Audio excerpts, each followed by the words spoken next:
اللہ ہماری کوتاہیوں سے درگزر فرمائے اور ہم عملی طور پہ اس کے تقاضوں کو پورا کر پائیں۔ محبت ایک داعیہ ہے جو دل میں جنم لیتا ہے، اور ہم نے ادبا سے سمجھا ہے، سنا ہے، پڑھا ہے کہ محبت کی نہیں جاتی، محبت ہو جاتی ہے، اور جب محبت ہو جاتی ہے تو پھر نس نس میں سمو جاتی ہے، اور محبت کا جب دل پہ غلبہ ہو جاتا ہے تو اس شوق فراواں میں محبوب کے علاوہ کوئی دکھائی بھی نہیں دیتا۔ مکے کی ہواؤں میں، طیبہ کی فضاؤں میں ہم نے تو جدھر دیکھا سرکار نظر آئے۔ تو محبت ماں سوا محبوب کے کسی کو دیکھ نہیں پاتی۔ الحب نارن یا العشق نارن یحرک ما سوی الحبیب۔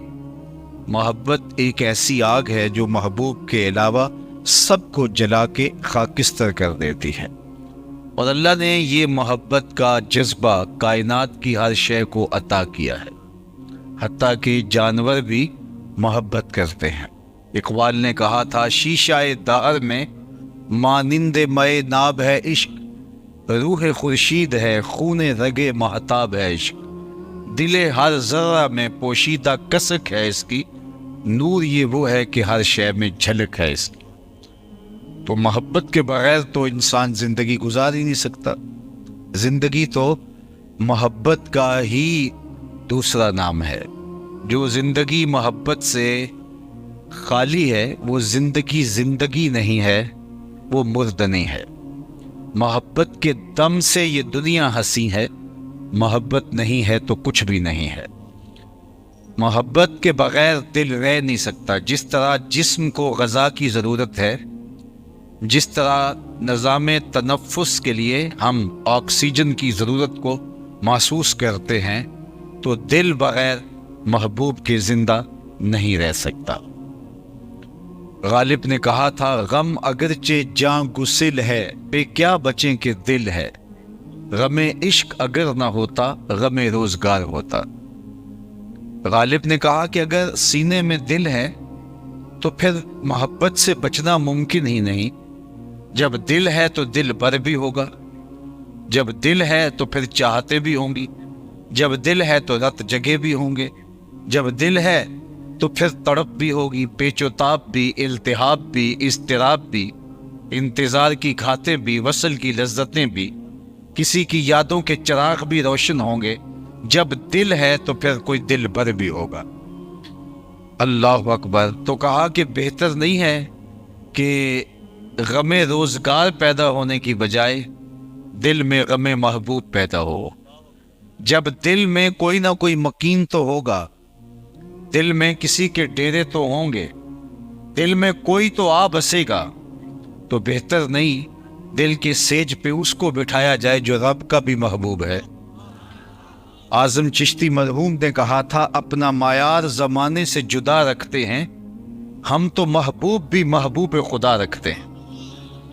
میرا اور آپ کا یہ اعزاز ہے کہ ہماری محبت کا ربط تو رشتہ اس سے ہے کہ جس کا حسن اللہ کو بھی بھا گیا۔ ایسے پیارے سے محبت کیجئے۔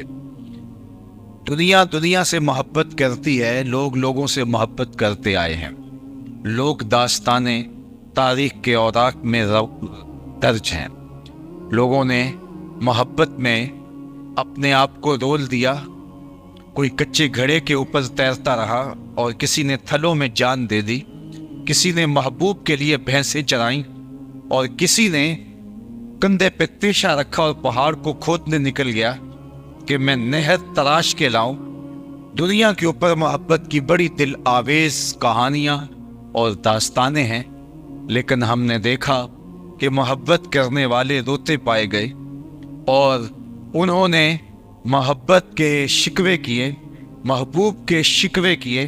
غالب نے کہا تھا کہ کہاں وفا کیسی، کہاں کا عشق، جب سر پھوڑ نہ ٹھہرا، تو پھر اے سنگ دل تیرا ہی سنگ آستاں کیوں ہو۔ اس نے کہا جب محبت میں سر ہی پھاڑنا ہے تو پھر کسی پتھر سے سر مار کے سر پھاڑ لیں گے، پھر تیرے در کی اور تیری دہلیز کے اوپر سر پھوڑنے کی کیا ضرورت ہے؟ چونکہ یہ محبتیں بے وفا ہوتی ہیں. یہ گاڑیوں کے پیچھے لکھا ہوتا ہے صنم بے وفا. تو میں نے اپنے دوستوں سے ایک دن ایک سفر میں پوچھا کہ یہ کیا لکھا ہے؟ تو اس نے کہا جناب آپ بتائیے. میں نے کہا آپ بھی تو پڑھ رہے ہیں. کہا نہیں آپ بتائیے. تو میں نے کہا کہ کسی نے کسی سے پیار کیا ہوگا تو اس نے اس کو بیچ چوراہے کے چھوڑ دیا. اب یہ احتجاج کر رہا ہے، تحریری احتجاج. صنم بے وفا کہہ کے لکھ کے اپنی گاڑی کے پیچھے اپنے دل کی بڑاس نکالو ہے. میں نے کہا صاحب تو نے پیار اس سے کیا جس نے تجھے راہ میں چھوڑ دیا. میں تجھے ایک چوکھٹ بتاتا ہوں، جب وہ ہاتھ پکڑتے ہیں حشر کے دن بھی نہیں چھوڑ. غالب نے کہا تھا عشق نے غالب نکما کر دیا، ورنہ ہم بھی آدمی تھے کام کے. اور استاد میر تقی میر نے کہا تھا کہ پھرتے ہیں میر خوار کوئی پوچھتا نہیں، اس عاشقی میں عزت سادات بھی گئی. کہا کیسا عشق کیا جو میرے پلے عزت تھی، عزت سادات وہ بھی رخصت ہو گئی. محبوب نے رول کے رکھ دیا اور میرا جو حال کیا. تیری محفل میں آ کے بدنام ہوئے ہیں، نگاہ زمانہ میں بے نام ہوئے ہیں. تو نے وعدہ کیا تھا بچھڑیں گے نہ ہم، تیرے ہی ہاتھوں سے نیلام ہوئے ہیں. دنیا تو کیس کا نام بھول گئی، مجنوں کہنے لگی. نام تو کیس تھا لیکن اس کا نام تک مٹ گیا، اس کا تشخص تک مٹ گیا.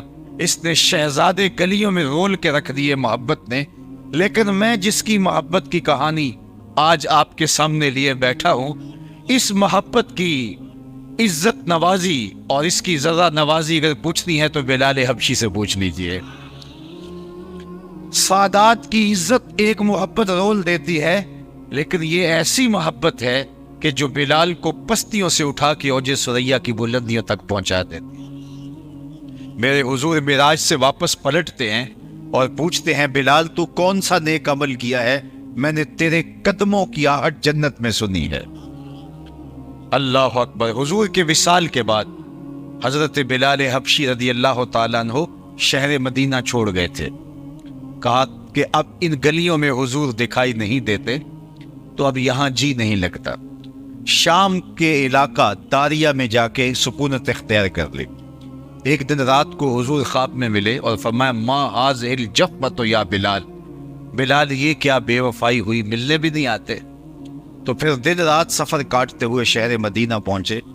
حضرت عمر کو پتا چلا کہ بلال آ رہے ہیں تو وہ مسجد نبوی سے باہر نکل کے بلال حبشی کے استقبال کے لیے کھڑے. اللہ اکبر. اور جب بلال آئے تو آگے بڑھے اور ان کا کالے رنگ کا ہاتھ چوم کے آنکھوں سے لگایا اور کہا یا بلالو انتا سیدنا و مولانا. بلال لوگ تجھے غلام کہیں تو کہیں، لیکن میرا تو آقا لگتا ہے، اس لیے تو حضور کا غلام ہے. تو وہ محبتیں اچھے بھلے انسان کی عزت خاک میں ملا دیتی ہیں، لیکن یہ محبت پستیوں سے اٹھا کے اوج ثریا تک پہنچا. میں آپ سے ایک سوال پوچھتا ہوں، جس زمانے میں میرے اور آپ کے آقا و مولا اس دنیا پہ تشریف لائے تھے، اس زمانے کے خاقان کا نام کیا تھا؟ اتنا بڑا اجتماع ہے، تا حد نظر لوگ ہیں، لیکن شاید مجھے اس پورے مجمع میں دور رسالت مآب میں جو خاقان تھا اس کا کوئی نام نہ بتا سکے. چلو میں پوچھتا ہوں، اس دور کے کیسر کا نام بتائیے. اس دور کی سپر طاقت کا حکمران کیسر روم، جس طرح آج جو بائیڈن ہے، اس دور کے جو بائیڈن کا نام بتائیے. لیکن آپ کہیں کہ جناب ہمیں کوئی ضرورت اس کا نام یاد رکھنے کی نہیں ہے. اس دور کی دوسری بڑی سپر طاقت پرشین امپائر تھا. 3150 سال جن کی حکومت کا ناقوس بجتا رہا. یہاں تو 5 سال کے لیے اسمبلیاں منتخب ہوتی ہیں، اور آپ کو پتا ہے کہ وہ منتخب کیسے ہوتی ہیں، اور یہ بھی پتا ہے آپ کو کہ وہ پورے سال بھی پورے 5 نہیں کر پاتی، اور اگر وہ 5 سال پورے بھی کرے تو کس طرح ڈولتے ڈولتے وہ 5 سال پورے کرتے ہیں. تو 5 سال کی حکومت، اور لوگ ناز کرتے ہیں کہ جناب ہم وزیر اعظم ہوتے ہیں، لیکن 3150 سال تک جس حکومت کا ناقوس بچتا رہا، میں اس کے حکمران کا نام، اس دور کے کسرا کا نام پوچھنے جا رہا ہوں. تو شاید آپ میں سے کوئی بھی اس کا نام نہ بتا سکے سوائے ان چند لوگوں کے جو تاریخ کے ساتھ گہرا شغف رکھتے ہیں۔ تو یار اس دور کے کیسر کا نام تو اس پورے مجمع میں کسی کو آتا نہیں، اس دور کے کسرا کا نام تو آپ بھول گئے ہیں، اس دور کے خاقان کا نام تو آپ کو آتا نہیں ہے۔ اور اگر میں اس مجلس میں ڈھونڈ کے سب سے کم عمر بچے سے پوچھوں کہ میرے حضور کے مؤذن کا نام کیا تھا، تو سر اٹھا کے بلال حبشی کا نام لے گا یا نہیں لے گا؟ مجھے بتاؤ، اس دور کے شہنشاہوں کا نام تو نہیں رہا، لیکن جس نے حضور سے عشق کیا اس بلال کا نام آج بھی دنیا کے اوپر موجود۔ اقبال تڑپ اٹھا، اقبال یہ کس کے عشق کا فیض عام ہے، رومی فنا ہوا حبشی کو دوام ہے۔ سلطنت روم کے شہنشاہ کا نام باقی نہیں رہا، لیکن بلال حبشی کا نام باقی ہے۔ تو یہ ہے ذرہ نواز عشق، یہ ہے بندہ نواز عشق۔ تو پھر آئیے پیار انہی سے کریے، محبت کا ربط انہی سے کریے، رشتہ الفت انہی سے قائم کریے۔ اور پھر میں آپ کو یہ بتاؤں کہ دنیا کی محبتیں توڑتی ہیں، ایک کے دو چاہنے والے آپس میں رقیب کہلاتے ہیں کہ یہ میرا محبوب ہے، تم نے کیوں دیکھا، لڑائی کی نوبت آ گئی۔ حسن اتنا محدود ہے، صرف ایک شخص کی آنکھوں کی پیاس بجھاتا ہے، ایک کی ضرورت کی تکمیل کرتا ہے، ایک کے فرد کا مداوع کرتا ہے، دوسرا آیا نہیں، لڑائی ہوئی نہیں۔ ایک کے دو چاہنے والے آپس میں رقیب کہلاتے ہیں، لیکن محمد عربی کے کروڑوں چاہنے والے آپس میں حبیب کہلاتے ہیں۔ یہ محبتیں توڑتی ہیں اور حضور کی محبت آپس میں جوڑتی ہیں۔ میں آپ سے پوچھتا ہوں کہ میرا اور آپ کا رشتہ کیا ہے؟ تو کوئی رشتہ داری میری اور آپ کی نہیں ہے، کاروباری سانجھ ہو وہ بھی نہیں ہے۔ میں آپ سے گہری شناخت رکھتا ہوں تو شاید چند چہرے ہوں جن کو میں اس پورے اجتماع میں باقاعدہ پہچان سکتا ہوں، باقیوں کو میں پہچانتا بھی نہیں ہوں، نام جاننا تو دور کی بات ہے۔ لیکن آپ کی پیشانیوں پر میرے لیے جو محبت کے نقش نظر آ رہے ہیں اور آپ کی پتلیوں کے اوپر لکھا ہوا جو میرے لیے پیار ہے، یہ کہاں سے آیا؟ میری تو آپ کی رشتہ داری بھی کوئی نہیں، میرا آپ کا کوئی کاروباری سانجھ بھی نہیں ہے، میری اور آپ کی کوئی دوستی کی ایسی داستان بھی نہیں ہے، ہم اکٹھے پڑھتے بھی نہیں رہے ہیں، ہم کسی جگہ پہ روم میٹ بھی نہیں رہے، کلاس فیلو بھی نہیں رہے، لیکن یہ امڑ کر کے آپ آ گئے ہیں۔ تو میری اور آپ کی محبت کا سبب صرف نام محمد ہے صلی اللہ علیہ وآلہ وسلم۔ اقبال نے کہا تھا، چوں گلے صد برگ مارا بو یکیس، او کے جانے این نظاموں او یکیس، مست چشمے ساکیے بتہاستیم، در جہاں مثل مو بھی ناستیم، ہزاروں قومیں وجود میں آئیں، دہر میں خشک و تر کے رشتے سے، ہم نے بنیادیں دوستی رکھی یاد خیر البشر کے رشتے سے۔ میرے استاد جھوم کے پڑھا کرتے تھے، محمد کی وساطت سے محبت تیری میری ہے، محبت اصل ہے ان کی، نہ تیری ہے نہ میری ہے۔ تو حضور کے نام سے انسانیت جڑتی ہے اور ہم ایک لڑی میں پروئے جاتے، شرق سے غرب تک، شمال سے جنوب تک، نیل کے ساحل سے کاشغر تک، امت ایک لڑی میں پروئی جاتی ہے۔ تو وہ پرونے والی لڑی حضور کی محبت ہے، اس لیے یہ محبت جوڑتی ہے، دنیا کی محبتیں توڑتی ہیں اور انسانوں کو تقسیم کرتی ہیں۔ تو آئیے میں اور آپ حضور کے ساتھ محبت کا ربط و رشتہ قائم کریں، حضور کے ساتھ الفت کا ربط قائم کریں اور عقیدت کے ربط کو مضبوط سے مضبوط تر کرتے چلے جائیں۔ دوسری بات میں عرض کرنا چاہوں گا کہ آج کوئی کسی سے محبت کرتا ہے، کسی سے پیار کا ربط و رشتہ رکھتا ہے، تو اس کے محبوب میں 1000 خامیاں ہوتی ہیں، تو وہ اس خامیوں کو چھپانے کے لیے یا ان کی کوئی تعویل کرنے کے لیے کوئی بات کرتا ہے۔ لیکن جس ذات والا صفات سے میں اور آپ محبت کا دم بھرتے ہیں اور عشق کا ربط رکھتے ہیں، وہ اتنا حسین ہے کہ جہاں حسن بھی پانی بھرتا ہے اور عشق بھی غلامی کرتا ہے۔ اور اس سے بڑھ کر کیا ہے کہ ہمیں ناز ہے اس بات پر کہ جو ہمارا محبوب ہے وہ رب کا بھی محبوب ہے، اور یہ وہ انداز اور یہ وہ فخر، میرا رب رب ہو کے کہہ رہا ہے، فلا وربک، محبوب مجھے تیرے رب کی قسم۔ ذرا آپ کی توجہ ہو تو کیا دل آویز جملہ ہے. فلا و ربک کا رب رب ہو کے کہہ رہا ہے. یہ نہیں کہہ رہا مجھے تیری قسم، یہ بھی نہیں فرما رہا کہ مجھے کعبے کے رب کی قسم، یہ بھی نہیں کہہ رہا کہ مجھے زمین و آسمان کے رب کی قسم، ہاں یہ بھی نہیں کہہ رہا مجھے میری قسم، کہا مجھے تیرا ہونے کی قسم. فلا و ربک، مجھے تیرا ہونے کی قسم. جب رب حضور کا رب ہونے پہ ناز کر رہا ہے تو ہم امتی ہونے پہ ناز کیوں نہ کریں. فخر کا دل میں دریچہ باز کرنا چاہیے، جن کا تو آقا ہے ان کو ناز کرنا چاہیے. اور یہ محفل میلاد یہ ناز کا ایک انداز ہے، یہ محبت کا ایک رنگ ہے، یہ عقیدت کا ایک پھیلتا ہوا اجالا ہے، یہ شکرانے کی ایک صورت ہے، اور یہ محبت کے اظہار کا ایک سلیقہ ہے، یہ الفت کا ایک انداز ہے. گویا ہمارے چہروں پہ خوشی ہے، ہمارے دل میں سرشاری ہے، اور ہم جھومتے پھر رہے ہیں صرف اس بات پر کہ ہم اس کے غلام ہیں جو خدا کا بھی محبوب ہے. اور اس بات پہ ہم بجا طور پہ ناز کرتے ہیں، بجا طور پہ اس پہ ہم فخر کرتے ہیں. اور یہ ہمارا فخر بنتا ہے 12 نبیوں نے آرزویں کی حضور کی امت میں ہونے کی، پیغمبروں نے تمنائیں کی، اور ہم نے کوئی تمنا نہیں کی، ہم نے کوئی منت نہیں مانی، ہم نے کوئی رت جگہ نہیں کاٹا، ہم نے کوئی انتظار کی گھات نہیں لگائی. ہم سوئے تھے مقدر جاگ اٹھا.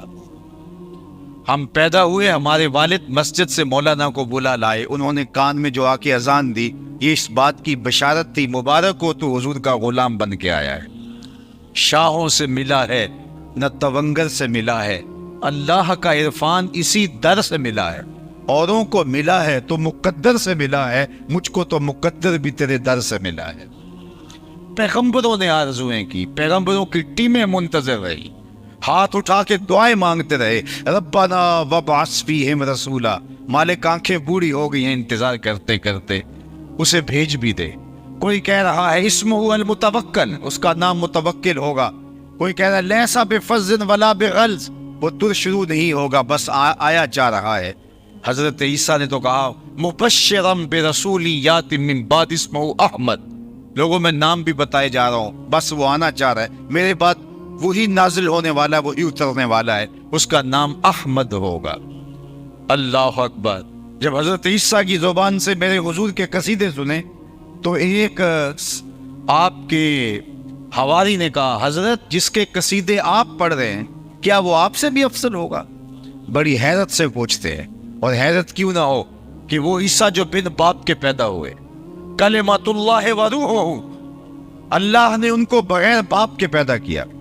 ان کے پاؤں کی ٹھوکر سے مردے اٹھ کے باتیں کرتے تھے، ان کی انگلیاں آنکھوں پہ آتی روشنی آ جاتی، مادرزاد اندھوں کو روشنی ملتی، کوڑی کے جسم پہ ہاتھ پھیرتے شفا ملتی، مٹی کا پرندہ بناتے پھونک مارتے ہوا میں اڑنے لگتا.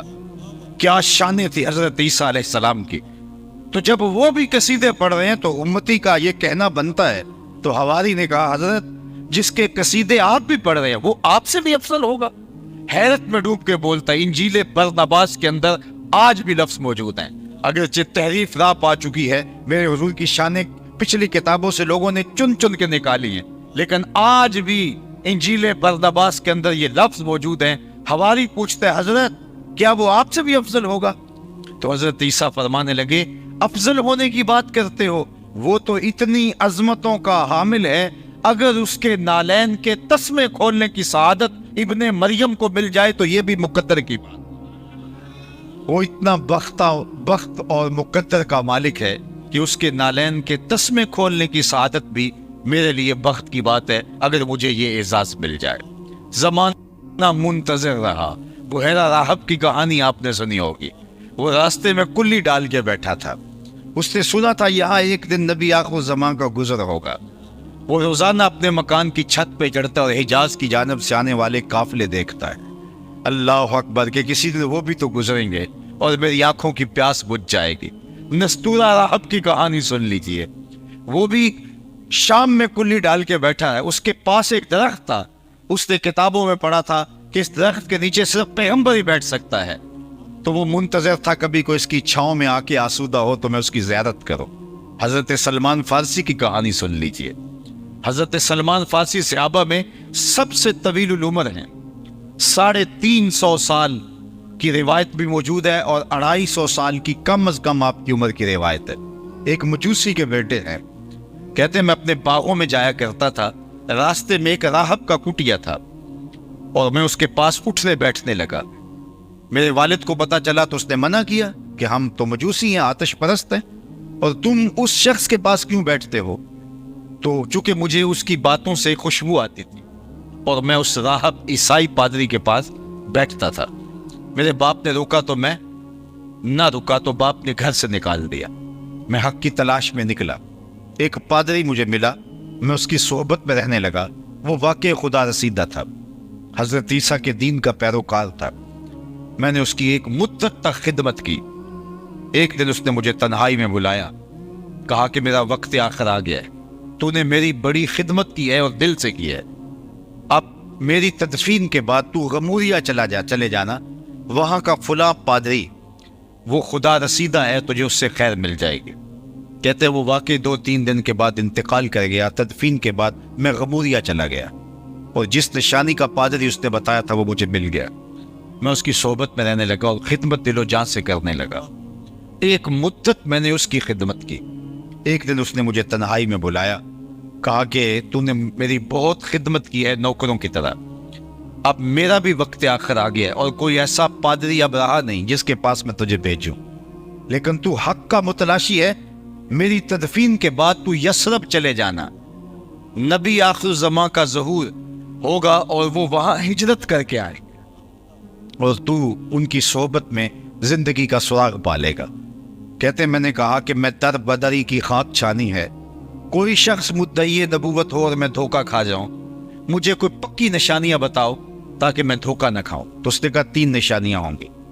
ایک، صدقہ قبول نہیں کرے گا، دوسری نشانی ہدیہ رد نہیں کرے گا، تیسری نشانی 2 کندھوں کے درمیان مہر نبوت ہوگی۔ کہتے ہیں کہ میں یہ نشانیاں یاد کر لی اور وہ 2-4 دن کے بعد انتقال کر گیا۔ اس کی تدفین کی اور پھر میں نے رخت سفر باندھا اور یثرب کی جانب جاتا ہوا ایک قافلہ مجھے غموریا سے ملا، تو میں نے کہا مجھے بھی ساتھ لیتے جاؤ، میرا قصد بھی وہاں کا ہے۔ تو انہوں نے کہا آ جاؤ، لیکن انہوں نے میرے ساتھ زیادتی کی کہ مجھے اپنا غلام بنا لیا، لیکن مہربانی یہ کی کہ جا کے بیچا یثرب میں، یہ مدینہ المنورہ کا پرانا نام، جا کے مجھے یثرب میں مدینہ المنورہ میں جا کے ایک یہودی کے ہاتھ بیچ دیا۔ اس نے مجھے اپنے باغ کی گوڈی اور کام کاج میں لگا دیا۔ میں ایک امیر باپ کا بیٹا تھا لیکن حق کی تلاش میں نکلا تھا۔ میں نے کہا کوئی بات نہیں، اور میں جا کے اس کی نوکری کرنے لگا اور اس دن کے انتظار میں تھا کہ نبی آخر زمان تشریف لائیں۔ ایک وقت بیت گیا غلامیاں کرتے ہوئے۔ کہتے ایک دن میں اپنے باغ میں کھجوریں توڑ رہا تھا کہ ہواؤں میں خوشبو نہیں پھیل جاتی، چاروں طرف سے طلع البدر علینا کی صدائیں گونجنے لگی۔ میں سمجھ گیا ہواؤں کی خوشبو بھی بتا رہی تھی کہ کوئی آنے والا آ گیا۔ میں نے چھلانگ لگائی اور دوڑ پڑا۔ میرا مالک سمجھا شاید غلام بھاگ رہا ہے تو اس نے دوڑ کے مجھے پکڑ لیا۔ میں نے کہا کہ میں بھاگ نہیں رہا، میں نوکر تمہارا ہی ہوں، میں غلام تمہارا ہی ہوں، لیکن دل غلام کسی اور کا ہے۔ میں نے کچھ کھجوریں صدقے کی نیت سے لی اور میں حضور کی خدمت میں جا پہنچا اور میں نے جا کے پیش کی تو فرمایا کہ ہم پیغمبر صدقہ تو نہیں لیتے۔ کہتے ہیں کہ نشانی ایک پوری ہو گئی، لیکن حضور کا چہرہ بتا رہا تھا یہ وہی ہے، لیکن میں نے بھی در بدری کی خاک چھانی تھی، کبھی عرش پر، کبھی فرش پر، کبھی ان کے در، کبھی در بدر، غم عاشقی تیرا شکریہ میں کہاں سے گزر گیا۔ میں نے کہا کہ میں دوسری نشانی بھی دیکھوں گا، تو میں نے پھر کچھ دن ڈال کر کے دوبارہ ہدیے کی نیت سے کھجوریں لا کے حضور کو پیش کی۔ فرمایا ہاں ہم ہدیہ قبول کر لیتے ہیں۔ کہتے میرا دل تو مطمئن ہو گیا تھا، لیکن میں چاہتا تھا تیسری نشانی بھی دیکھ لوں، لیکن وہ مجھے موقع نہیں مل پا رہا تھا۔ ایک دن حضور میرے باغ میں تشریف لائے اور آپ نے اپنی چادر اپنے مبارک کندھوں پہ ڈالی ہوئی تھی اور میں حضور علیہ السلام کی پشت کے پیچھے پیچھے ہوتا تھا۔ میری آرزو یہ تھی کہ ہوا کا کوئی تیز جھونکا آئے اور چادر ہٹ جائے اور میں مہر نبوت دیکھ لوں۔ آقا کریم میرے ارادہ قلب سے آگاہ ہوئے، فَأَلْقَى إِلَيَّ رِدَاءَهُ، حضور نے چادر اتار کے میری جانب پھینکی اور کمر کو خم دے کے میری جانب کرتے ہوئے کہا انظر الی ما امرت بہ، اس پادری نے جو بتایا تھا دیکھ لے۔ تو کہا میں نے دیکھا تو دو کندھوں کے درمیان مہر نبوت تھی۔ اللہ اکبر! کیسے گلی گلی کی خاک چھانی، در بدری کی جو ہے وہ خاک چھانی، اور پھر جا کے اس چوکھٹ پہ پہنچے۔ یہ مشقت آپ کو تو نہیں سہنی پڑی، یہ مشقت جو نستورہ نے سہی، جو بحیرہ نے سہی، جو سلمان فارسی نے سہی، وہ مشقت میں نے تو گوارا نہیں کی۔ ہم تو آغوش مادر میں آئے تو ہمیں مبارک ملی، تم حضور کے غلام بن کے آئے ہو۔ اللہ اکبر! اقبال کہا کرتے تھے نام تو از پدر آموختم، حضور آپ کا نام میں نے اپنے باپ سے سنا تھا، میں تو ماں کی آغوش میں تھا تو ماں نے لوریاں ہی حضور کے نام کی دی تھی، تو یہ میری خوش بختی، میری خوش قسمتی کہ میں تیرا امتی۔ ایک دن کا محفل میلاد کیا، ساری زندگی حضور کے نام پہ لگا دو، حق کے شکر پھر بھی ادا نہ ہو۔ ہمارے بدن پہ اتنے بال نہیں ہیں جتنے رسول اللہ کے احسانات ہیں، ہمارا بال بال قرض رسالت میں جکڑا ہوا ہے۔ ہماری خوش بختی کہ ہم اس اعزاز سے مالا مال ہوئے۔ کنتم خیر امت اخرجت للناس، یہ آپ کو کہا گیا ہے نا، یہ مجھے کہا گیا ہے۔ مجھے بتاؤ ہم اس لائق ہیں، ہم اس اہل ہیں کہ اتنا بڑا اعزاز پائیں؟ لیکن اصل شرف مکان کا نہیں ہوتا، شرف مکین کا ہوتا ہے۔ تو حضور کے صدقے سے ہمیں یہ اعزاز ملا، ہمیں یہ عزت ملی۔ آقا کریم نے فرمایا کہ ایک شخص فجر سے لے کر شام تک مزدوری کرتا ہے، اس کو 1 قیراط ملتا ہے مزدوری۔ دوسرا ظہر سے لے کر شام تک مزدوری کرتا ہے، اس کا وقت تھوڑا ہے لیکن اس کو بھی 1 قیراط ملتا ہے۔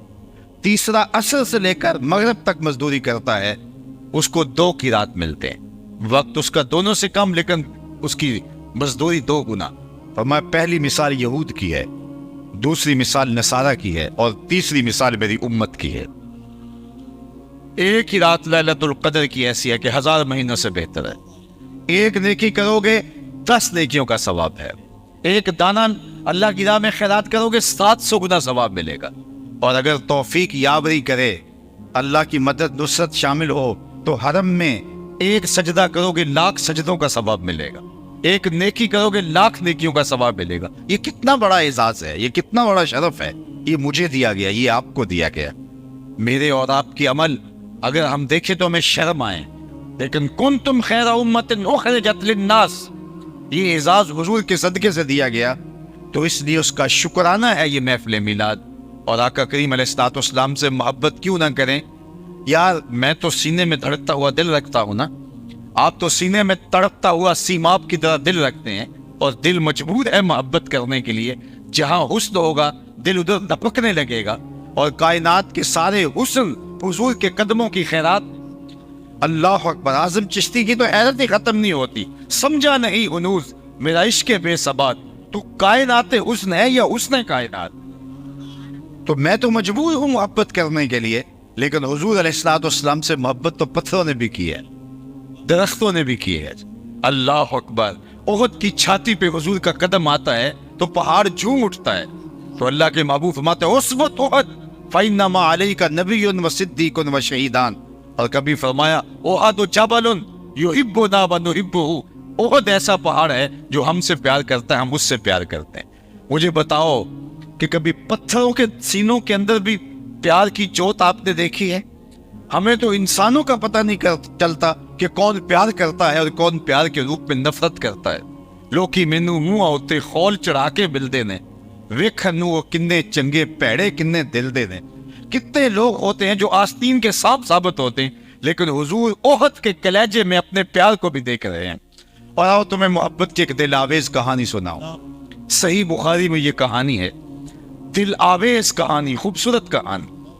اللہ اکبر! حضور منبر پہ تشریف فرما ہے، اچانک مجمع سے رونے کی آواز آنے لگی، اور رونے والا اس درد سے روتا ہے کہ لگتا اس کا کلیجہ پھٹ جائے گا۔ حدیث میں لفظ ہے کناکۃ الخلوج، جس طرح اونٹنی کا بچہ گم ہو جائے اور وہ چیخیں مارتی ہے، دھاڑے مارتی ہے، رونے والا اس درد سے روتا ہے۔ صحابہ دائیں بائیں دیکھتے ہیں لیکن رونے والا دکھائی نہیں دیتا، دل لرز رہے ہیں سینوں کے اندر۔ مسجد نبوی اس کے رونے کی چیخوں سے گونج اٹھی، اور صحابہ حیرت میں مبتلا ہیں، رونے والے کے رونے میں درد بھی ہے اور اس کی چیخیں، اس سے مسجد گونج اٹھی ہے۔ اور حیرت یہ ہے کہ رونے والا اس درد سے روتا ہے اور وہ دکھائی بھی نہیں دیتا. فنزل النبی صلی اللہ علیہ وآلہ وسلم عن المنبر. جب اس کی چیخ و پکار بڑھ گئی اور مسجد نبی گونج اٹھی تو حضور منبر سے نیچے اترے اور ایک سمت چلتی ہے. کھجور کا ایک خشک تنا پڑا ہوا تھا. حضور نے جا کے اس کو اپنی آغوش میں لے لیا. یہ پہلی بار ایسا ہوا تھا کہ منبر بن کے آیا اور حضور پہلے دن منبر پہ جلوہ فروز ہوئے. ورنہ کھجور کا خشک تنا تھا ایک، حضور اس کے ساتھ ٹیک لگا کے واز کیا کرتے تھے. لوگ زیادہ ہو گئے تو صحابہ نے کہا کہ منبر ہونا چاہیے تاکہ دور والے بھی حضور کی زیارت کے نور سے مالا مال ہو سکے. تو آج جب منبر بچھایا گیا تو اس تنے کو صحابہ نے اٹھا کے مسجد کے کونے میں ڈال دیا. تو یہ اس کے رونے کی آواز تھی. حضور گئے اور جا کے اس کو اپنی آغوش میں لے لیا. جس طرح بچھڑا ہوا بچہ ماں کی گود میں آ جائے تو اس کی ہچکیاں بن جاتی ہیں، اس تنے کی ہچکیاں، میں بخاری کی روایت آپ کے سامنے رکھ رہا ہوں. امام سبودی نے تو بڑی تفصیل کے ساتھ اس کو وفاء الوفا میں لکھا. اس کی ہچکیاں بن گئی، گکھی بن گئی اور وہ سسکیاں لے لے کے رونے لگا. اور آقا کریم علیہ السلام اس کے اوپر اپنا دست شفقت پھیرتے چلے جا رہے ہیں اور اس کی آواز بتدریج کم ہوتی چلی جا رہی. پھر آہستہ آہستہ حضور تسلی دی، وہ خاموش ہوا. حضور واپس منبر پہ تشریف لے گئے.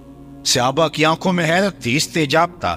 کبھی درخت بھی روئے ہیں، کبھی خشک تنوں سے بھی چیخنے کی آواز آئی ہے. زندگی میں پہلی مرتبہ یہ منظر دیکھا تھا. تو صحابہ کی آنکھوں میں جب حضور نے سوال دیکھا تو ایک جملہ ارشاد فرمایا، لو لم افعل هكذا لحن الى یوم القیامہ. اے صحابہ سن لو کان کھول کے، اگر میں منبر سے اتر کے اپنے عاشق زار کو تسلی نہ دے کے آتا یہ قیامت تک روتا ہی رہتا. اس کی چیخیں دنیا سنتی، یہ میرے فراق میں کبھی چپ نہ کرتا. حضرت حسن بصری رضی اللہ تعالیٰ عنہ اس حدیث کی روایت کرتے ہوئے بلک بلک کے رونے لگے. کہا ایک درخت کے کلیجے میں حضور کا اتنا پیار ہے، ہم تو سینے کے اندر دل رکھتے ہیں، ہم حضور کی محبت کے اندر کیوں نہیں روئیں گے؟ ہم آنسوں کا خراج کیوں نہیں دیں گے؟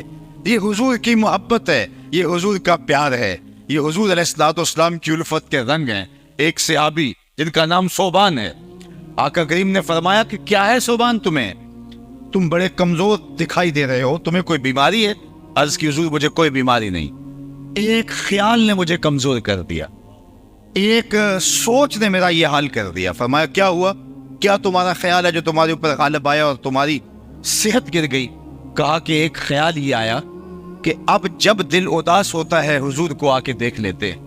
تو جنت میں ہم اگر گئے بھی تو کسی نچلے درجے میں ہوں گے، حضور تو پیغمبروں کے ساتھ اوپر والے درجے میں ہوں گے، وہاں تو حضور کی زیارت نہیں ہوگی.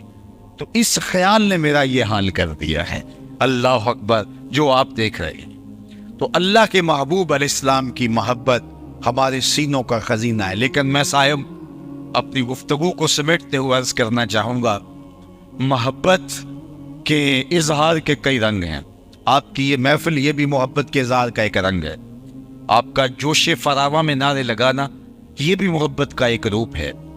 آپ کا سر پہ امامہ باندھ لینا، آپ کا مٹھائیاں بانٹنا، آپ کا عقیدتوں کے مختلف رنگ اختیار کرنا، یہ سب محبتوں کا رنگ ہے.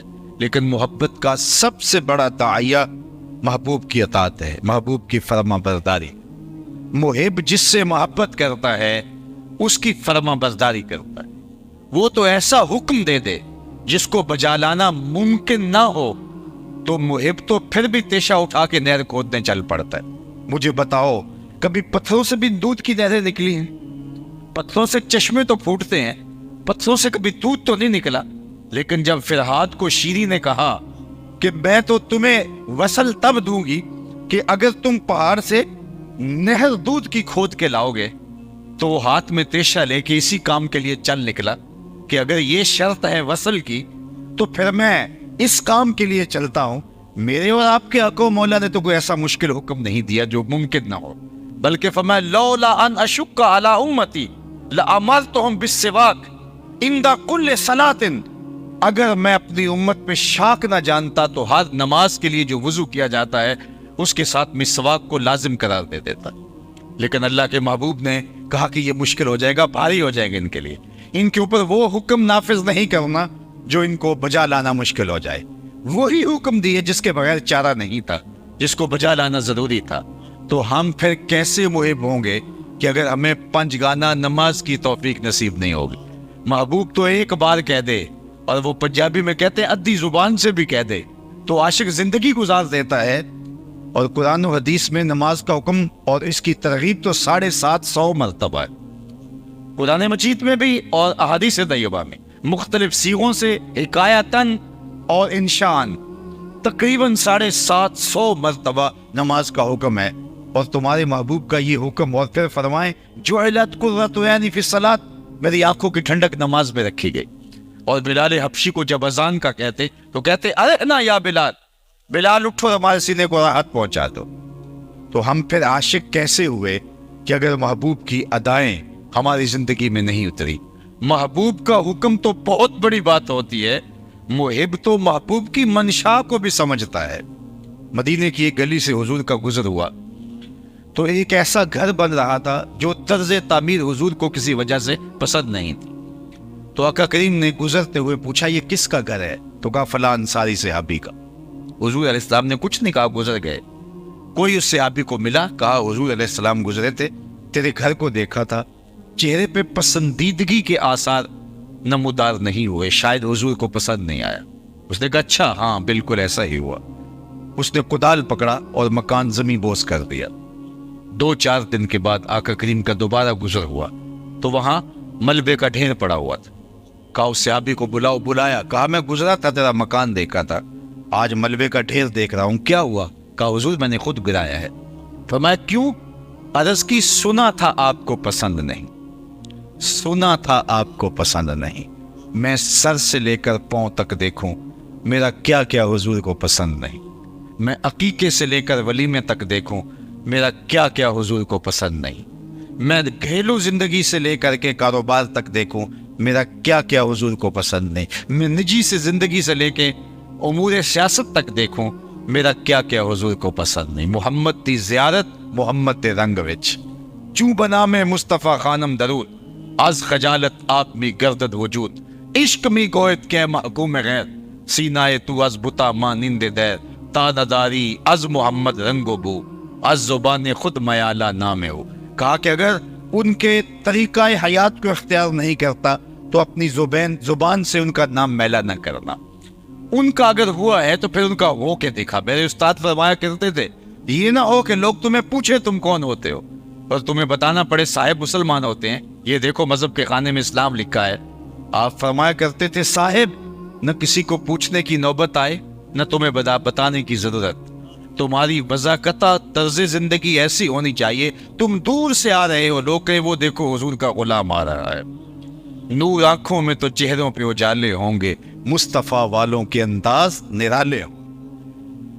اللہ کے محبوب علیہ السلام تشریف فرما تھے، ایک صحابی آئے اور وہ ایک طویل سفر کے بعد مدت کے بعد مدینہ المنورہ میں آئے تھے، غالباً بحرین سے آئے۔ انہوں نے حضور علیہ السلام کو سلام عرض کیا، آقا کریم نے رخ پھیر لیا، وہ سمجھے کہ اتفاقاً ہو گیا، کبھی ایسا ہو جاتا ہے، تو جدھر حضور نے رخ پھیرا ادھر سے جا کے پھر دوبارہ سلام عرض کی۔ آقا علیہ السلام نے پھر رخ پھیر لیا تو وہ بہت پریشان ہوئے، سمجھ گئے کہ حضور علیہ السلام ناراض ہیں، لیکن انہیں یہ نہیں پتا تھا کہ ناراضگی کی وجہ کیا ہے۔ وہ صحابہ کو پوچھتے پھر رہے ہیں کہ حضور علیہ السلام ناراض ہیں، لیکن یہ سمجھ نہیں کہ ناراض کیوں ہیں، تم بتا سکتے ہو کہ ناراضگی کی وجہ کیا ہو سکتی ہے؟ ہمارا بڑا بزرگ استاد پیر مرشد والد ناراض ہو جائے اور ہمیں پتہ نہ ہو کہ ناراضگی کی وجہ کہ ہم خود ناراض ہو جاتے ہیں، لیکن وہ صحابی پوچھتے پھر رہے ہیں کہ حضور علیہ السلام مجھ سے ناراض ہیں، مجھے سمجھ نہیں، تم کچھ بتا سکتے ہو؟ انہوں نے غور کیا، کہا ہاں یہ جو تو نے سونے کی انگوٹھی پہن رکھی ہے ناراضگی کی وجہ یہ ہو سکتی ہے، کیونکہ آقا کریم اس کو منع کر فرما چکے، سونا چاندی ریشم مردوں کے لیے حرام ہے، اس کو آتش دوزخ کا انگارہ قرار دیا حضور۔ تو کہا حضور کی ناراضگی کا سبب شاید یہ ہو، چونکہ تم یہاں تھے نہیں اور تمہیں پتہ نہیں، بعد میں ممانعت آئی ہے اور ناراضگی کا سبب یہ ہو سکتا ہے۔ وہ آگے بڑھے، وہ سونے کی انگوٹھی اتار کے حضور کو پیش کرتے ہوئے کہا حضور اس وجہ سے ناراض ہیں، یہ رہی۔ آقا کریم نے پکڑا اور یوں پھینک دے، ناراضگی کی وجہ یہی تھی۔ ناراضگی ختم ہو گئی، مجلس چلتی رہی۔ جب مجلس اختتام کو پہنچی، لوگ گھروں کو پلٹنے لگے اور یہ بھی واپس جانے لگے، تو کسی نے توجہ دلائی کہ وہ انگوٹھی تو اٹھا لو۔ تمہاری بیوی تو پہن سکتی ہے، تم اگر شرعن نہیں پہن سکتے لیکن بیوی تو پہن سکتی ہے اور تمہاری ملکیت ہے، اٹھا لو۔ تو صحابی نے کیا جواب دیا وہ سنیے، اور میری گفتگو اختتام کو پہنچ گئی، اور اس کو ان کانوں سے نہیں دل کے کانوں سے سنیے۔ جب صحابہ نے کہا وہ انگوٹھی اٹھا لو، تو اس نے کیا کہا، واللہ لا آخذہ وقد طرحہ رسول اللہ صلی اللہ علیہ وآلہ وسلم، اس نے کہا اللہ کی قسم میں اس انگوٹھی کو کبھی نہیں اٹھاؤں گا جس کو میرے حضور نے پھینک دیا ہے، پڑی رہے میں کبھی نہیں اٹھاؤں گا۔ یہ سونا ہے، ہیرا ہے، موتی ہے، جوہر ہے، پکھراج ہے، لال ہے، کچھ بھی ہے، پڑا رہے، نہیں اٹھاؤں گا جس کو میرے حضور نے پھینک دیا۔ میں اور آپ محبت رسول کانفرنس کے اندر یہاں بیٹھے بیٹھے سوچیں، ہم کوئی ایسی عادت تو نہیں اٹھا رکھی جو حضور نے پھینک دی ہو، ہم نے کوئی ایسی دوستی تو نہیں اٹھا رکھی جس کو حضور نے پھینکا ہو، ہم نے کوئی ایسا کاروبار تو نہیں اٹھا رکھا جس کو حضور نے پھینکا ہو، ہم نے کوئی ایسا رویہ تو نہیں اٹھا رکھا جس کو حضور نے پھینکا ہو، ہم نے کوئی ایسا انداز زیست تو نہیں اختیار کر رکھا جس کو حضور نے دور کر دیا ہو، ہٹا دیا ہو۔ یہ مجھے اور آپ کو سوچنا ہے۔ یہ محض رسمی اجتماع کے طور پہ ہم جمع ہونے کی عادت چھوڑیں، ہم محافل سے، مجالس سے سیکھ کے جائیں اور اپنی زندگیوں کے اندر ایک مثبت تبدیلی لا کے ایک نئی زندگی کا آغاز کیا کریں۔ ہمارے آقا و مولا نے ہمیں جو زندگی عطا کی، خوبصورت زندگی عطا کی، لَقَدْ كَانَ لَكُمْ فِي رَسُولِ اللَّهِ أُسْوَةٌ حَسَنَةٌ، اللہ اکبر، کہا کہ ایسا اسوہ چھوڑا ہے جو سراپا جمال ہے، سراپا حسن ہے، ان کے مطابق زندگی گزارو گے تو زندگی گزارنے کا لطف آ جائے گا، زندگی گزارنے کا سرور نصیب ہوگا۔ تو اپنی زندگی ان کے بتائے ہوئے طریقے کے مطابق گزاریں۔ یاری لا تو پاک نبی سنگ، اے پر پوری یاری، پھر درود قبول ہے تیرا، لکھ نہ لو ایک واری۔ تو اپنی زندگی کو ان کے بتائے ہوئے اصول کی مطابقت کے اندر میں اور آپ بسر کرنے کا عہد کر کے یہاں سے اٹھیں۔ پھر یہ کائنات، یہ ماہ و پروین کی دنیا، یہ بزم عالم، بزم کواکب، سب کچھ نخچیر ہیں ہمارے۔ اقبال کا سارے کلام کا رس جوڑوں تو خلاصہ یہ نکلتا ہے کہ محمد سے وفا تو نے تو ہم تیرے ہیں، یہ جہاں چیز ہے کیا لوح و قلم تیرے ہیں۔ اقبال کہتے ہیں حضور سے وفا کر لو، پھر قلم بھی تمہارے ہاتھ میں دے دیں گے، تختی بھی تمہارے ہاتھ میں دے دیں گے، جو لکھنا ہوا خود لکھ لینا۔ تمہاری تقدیر کے فیصلے واشنگٹن میں نہیں ہوں گے بلکہ خدا بندے سے خود پوچھے گا، بتا تیری رضا کیا ہے۔ وآخر دعوانا ان الحمد